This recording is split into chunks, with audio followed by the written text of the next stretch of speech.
What is going on, everybody? Today I received a comment on my YouTube channel basically asking if I could make an intermediate to advanced guitar lesson on how to actually improv on guitar and a reasonable explanation, where to start, all of that. So that is exactly what we're going to do today. I'm going to give you my philosophy and basically actually how I learned how to improv. I've been playing guitar for about 18 years of my life now. I'm going to be 26 next month, and so I've been playing since I was 8 years old. So yeah, about 18 years, almost 20 years on this instrument.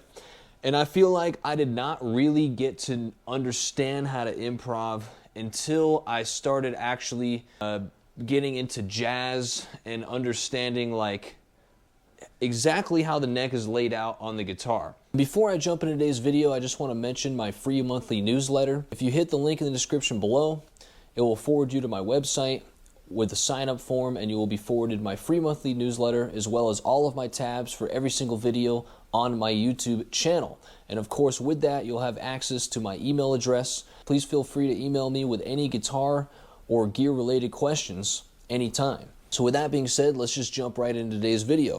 I had a guitar teacher at the time, and I asked him a really stupid question in hindsight, and I said, "Do you know all the notes on this instrument?" And he literally is like, "Yeah." And at the time, I couldn't wrap my head around that. I'm like, how come I don't know all the notes on this instrument? And then it made me really question, why do people not learn the notes? Like, this is the only instrument in existence, really, where you're not taught all the notes from day one. Like, think about, I play 4 instruments, right? I play piano, guitar, bass, and I do voice. I used to actually play flute in orchestras growing up, so you could count that as 5, but I really haven't touched it in a very long time. But the commonality with every non-stringed instrument is that I learned all the notes first. Piano, day one, was learning where all the keys are, what all the notes are, what these notes are. And that was something that had to stick with you for the duration of the instrument, and you couldn't even go further until you just learned where C is at on the piano. And I don't really know why it's like that on guitar, but it is definitely the reason I believe on why so many people struggle with understanding the instrument to its fullest extent. So today I'm going to start you out where I think you should start if you're getting into improving, because it is a journey, and not something where I can necessarily give you the full spectrum answers in one lesson, but definitely a starting place and where you can take it and layer onto it from here. So I'll give you all the layers where I'll start, and at some point I'll probably actually do like a full course on this, but I think that this video will be a perfect starting place because this is where I start most of my students when trying to show them the layout. So let's first of all split this into 2 categories on my beliefs on improvisational players. There are 2 types of musicians, generally speaking. There are people that are slaves to the page, as I like to call it, in classical music, where you can't play anything unless you're looking at a sheet of music. And then there's the other type that is straight improv, where you can't even read music, but you do know your instrument and you know how to get around it in those terms. Then there is the middle tier, which is where I feel like I sit at, and that's where you can do both. Both are equally valuable of a skill, in my opinion, although you can learn one without the other also, in my opinion. So let's start with this jazz chart right here. This is Fly Me to the Moon. Many of you probably know this from Frank Sinatra, and this is usually the first chart that I would give to a student in trying to show them the layout of the guitar. The reason being is that it is in the key of C major. Now the first chord is obviously A minor, but that is the same thing. It is just the relative minor of C major. So you could say this is in A minor, but for simple terms, we will say it is in C major. It'll be the same result, however you slice it. So the first step that I want you to look at when analyzing this is, can you even read the chart right off the get-go without having to overthink everything? If the answer to that is no, then you are in the right place. So let's start by first understanding, where am I going to get these chords from? So when I look at this chart, Forget about any kind of time, anything. We just want to get the notes first, okay? So we have A minor 7, D minor 7, G 7, C major 7, F major 7, B minor 7 flat 5, E 7 flat 9, and so on and so forth. That basically repeats most of it from there. Most of these chords are in the key of C major, except for just a slight couple on the sheet here, and there are only subtle changes, and we'll talk about that in a moment and why that is. But first, let's just, what we're going to do is I'm going to lay out the guitar on the neck, on the A string, okay? Because this is going to be the easiest way for you to see this linearly up this way and down this way instead of in boxes this way, okay? That's how you get kind of stuck on the guitars if you just look at everything like a box, okay? You want to look at it horizontally speaking. So let's play a C major scale on the A string. I'll have the tabs on screen here, just like this. And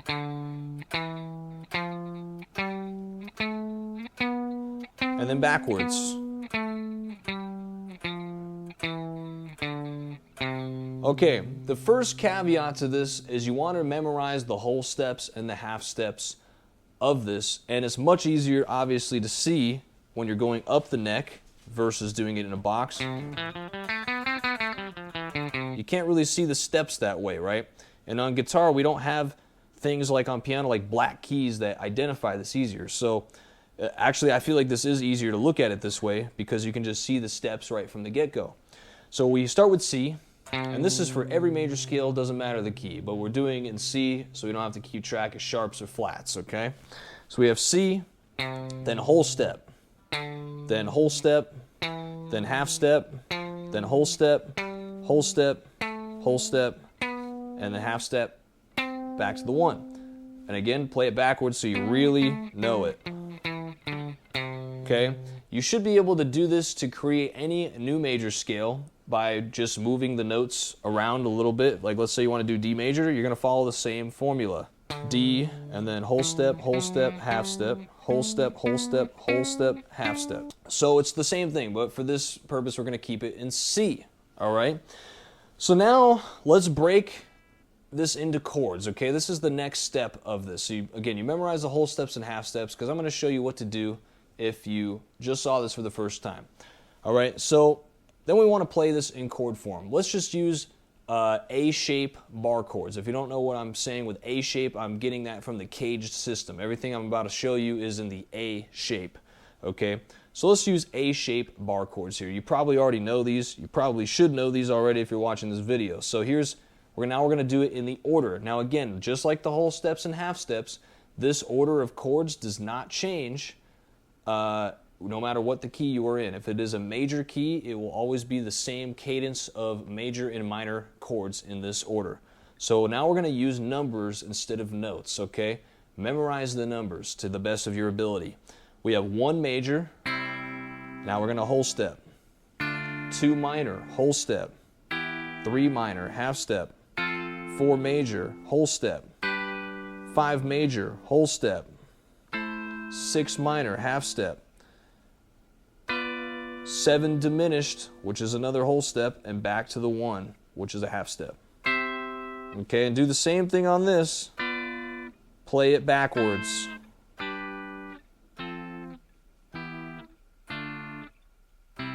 Okay, now you're probably thinking, this does not sound very musical right now. How am I supposed to connect these together? Well, here's the next layer to this, okay? And then I'm going to get into the chart and actually show you what I'm doing with this. The next layer to this is going to be making these all 7th chords, okay? Now, if you know your intervals, which hopefully you do, I have another video on that. If you don't understand what that means, I'll link it right here. So knowing the intervals of these chords, we're going to change all these to 7th chords for major and minor. The intervals are going to be 1, 5, 7, 3. Okay, the 7 is going to be on the G string, the 3 is going to be on the B string. Keep note of that in the back of your mind while we play this. I'll talk about this in a moment. And here's the tab on screen as well. So we have C major 7, 1 chord again, 1 major. D minor 7, E minor 7, F major 7, G dominant 7, A minor 7, B minor 7 flat 5, C major 7, and then play it backwards.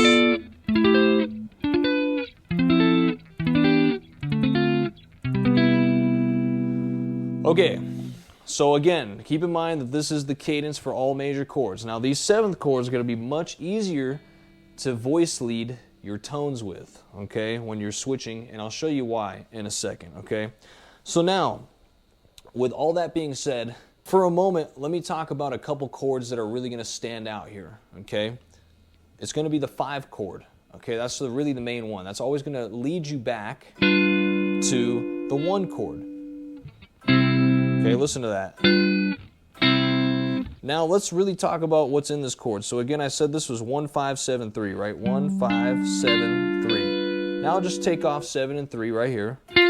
Go a half step in either direction on the instrument, like this. And that'll take you to the 1 and 3 of C major, right there, from the 5 chord. So we have 7,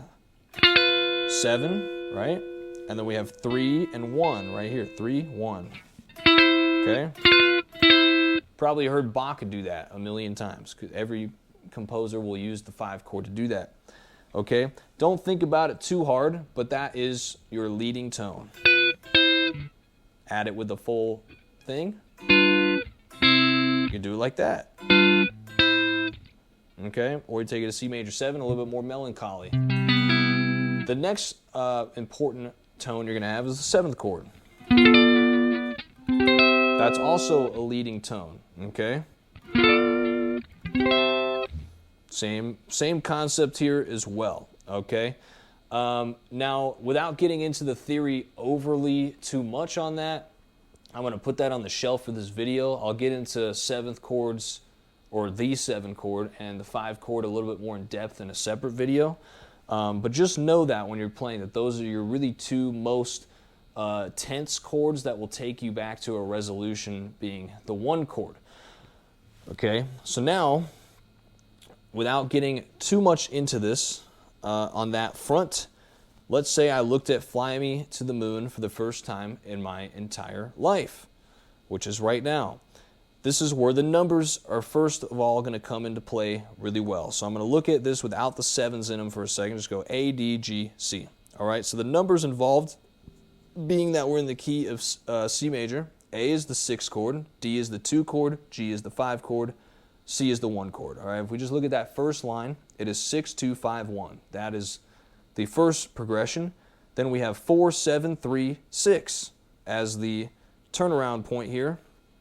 Or actually, rather, that's the beginning again. So we would say 4, 7, 3, and then we turn it back around to kind of repeat what we did after that. Okay, I'm really just going to look at the first 2 lines for this without getting into the whole thing to keep it short and sweet and understandable for you.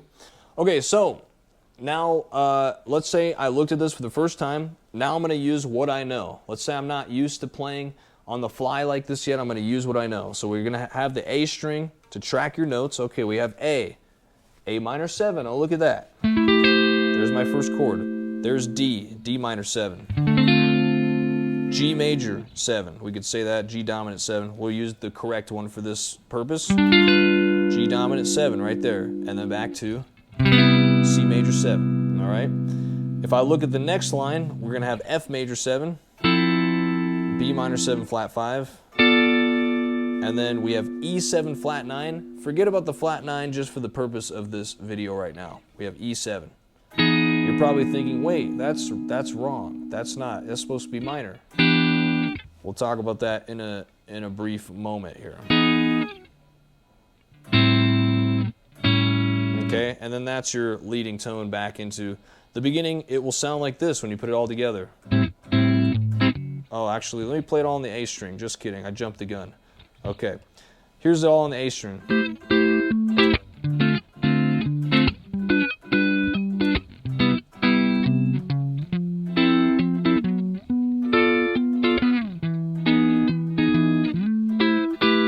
The first thing we want to figure out is like, hey, I don't want to go all the way up and down the neck to do that. That's insane. That's when we want to figure out how to get this into like about 6 or 7 frets somewhere, or somewhere over here. It doesn't matter where you choose, but wherever you decide to play the first chord, and hopefully, being that you don't have an accompanying instrument like a piano or something, it's just you have a lot of options here.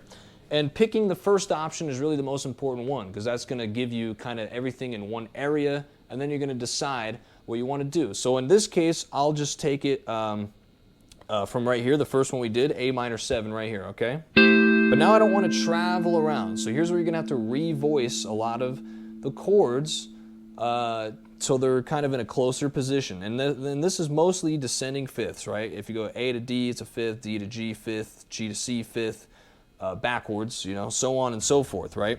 Okay, so if I go A minor 7, I'm going to revoice D, and I'm going to jump now from the A string to the D string, A string to the E string is my roots. So it's just going to dun, dun, dun, dun, dun, dun, dun, dun, and that's how I'm going to consolidate all this into one position. This is going to help you really understand the layout of your guitar much better, and then make it a lot easier for you to play stuff on the fly without guessing. Okay, so I have A minor 7 right here, and then I have right here D on the root, minor 7, and then I have G, look at that, right here now.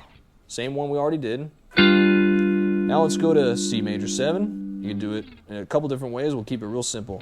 C on the root right here. And then I have F major 7. Oh, look at that. Next string right there. And then here's B right here. Let's refinger this one to be right here. It's a little bit lower, but that's okay. And then look, I have E right here. Okay. Now, let's see what that sounds like.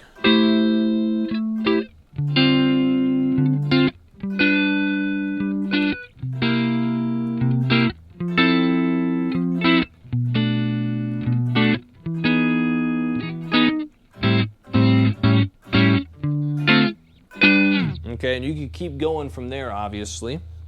Now let's get a little bit deeper with the layers, okay? Here's the next step to this, okay? And keep in mind, this is just chording stuff, how to look at your chords, right? And again, I'm still doing 6, 2, 5, 1, 4, 7, 3, 6. Okay, that's basically the first 2 lines of this chart. And I'm not getting super nitty-gritty on the flat 9, the 7. Right now I'm just trying to show you the basic 7th chords of each one. Okay, but now let's get into the actual melodic harmony of these chords, okay? So right now I really want you to pay attention to the G string, okay? I'm going to emphasize the G string. Listen to this.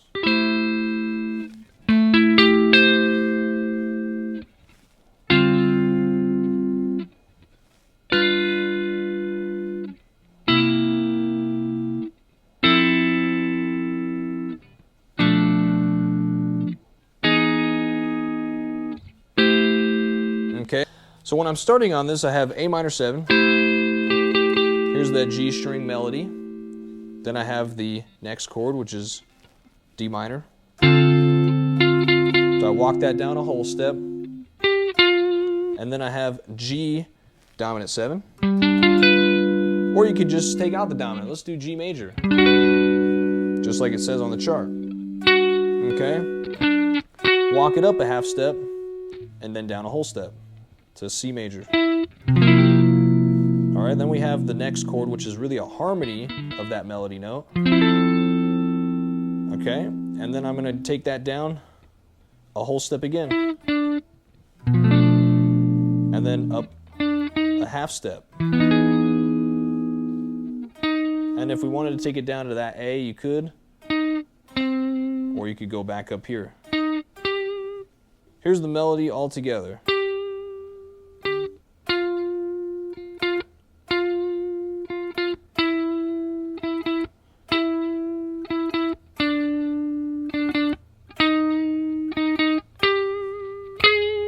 Okay, and that's obviously the change at the end. Here's now what it sounds like in time.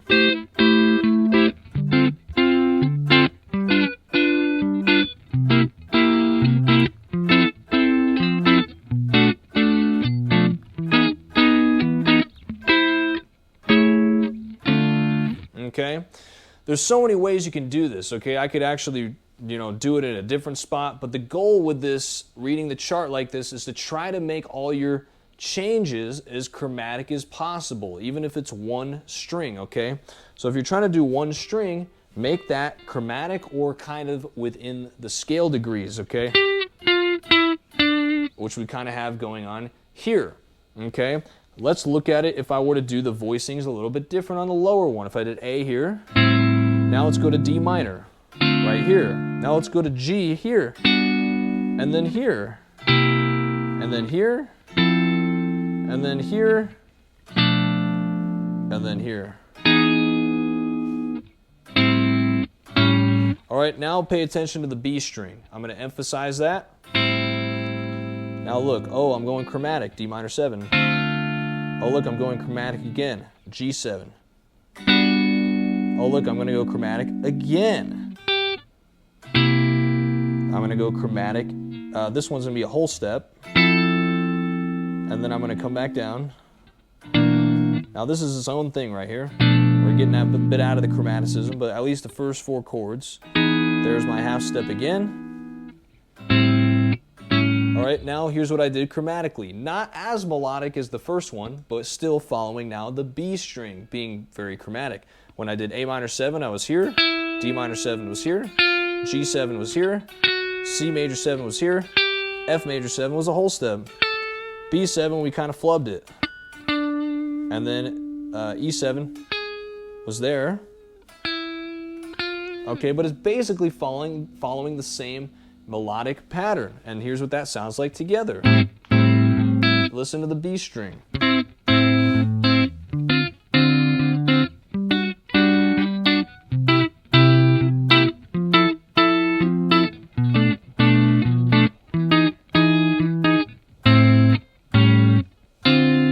Okay, again, we have leading tones, okay? With each one of these chords, especially since these are all fifths, they're really easy to work with. Sometimes when they get a little bit crazier, it's not as easy to do what we just did in this video. But you really want to practice consolidating all your chords into one area of the guitar, usually 6 to 7 frets, and seeing how chromatic can I get with these. It's not so easy to do it all the time with just basic triads 1, 3, 5, right? But as soon as you add that 7 in there, you have a lot to work with, a lot of voice leads that you can do with that, and you can, you know, do really a lot with that to make it sound real pleasing to the ears, okay? Now this is the rhythm side of things, to build tension in your chord progressions, to actually add movement to your chord progressions, and this is stuff that you can implement into your writing. And I really feel like the best way to learn it is by just kind of reading through these charts and analyzing them in this way where it's like, I have one string that's climbing up chromatically. Or maybe it's descending chromatically, right? When we played it the first time, it was descending. The second time, it was ascending chromatically, but on a different string, okay?